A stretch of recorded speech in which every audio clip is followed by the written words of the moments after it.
This is the interview question for staff software engineer for the identity access management. If a question is asked, could you please explain your previous projects with regards to the identity access management? You can answer in the lines of, at PwC, I was tasked with transforming a monolithic internal system into a scalable multi tenant platform serving diverse enterprise clients, each with different access policies, data isolation requirements, and compliance needs. I architected the tenant isolation layer from scratch. Each tenant had its own namespace in our data model. We used row level security in PostgreSQL combined with tenant context propagation through the request pipeline.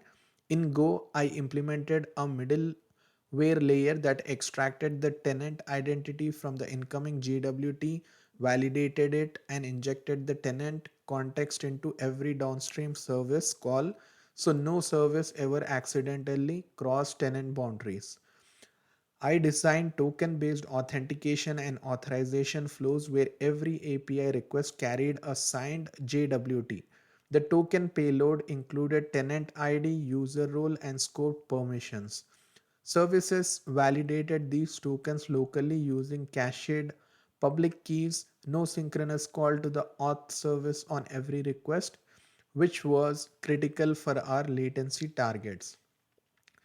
This reduced our average response latency by 35%, primarily from eliminating redundant auth round trips through caching and optimizing our token validation pipeline.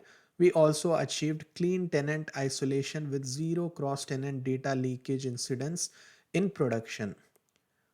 There could be follow up questions like, how did you handle tenant specific configurations?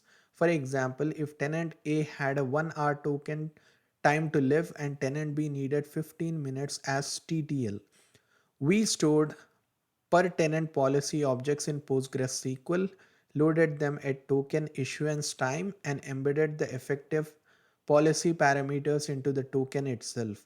The validation layer enforced whatever was in the token without another DB lookup. Another question, how did you enforce RBAC in a multi tenant context? Rules were scoped per tenant. A user could be admin in tenant A and read only in tenant B. We stored role bindings in a user roles table partitioned by tenant ID. The JWT carried the effective role for the active tenant session.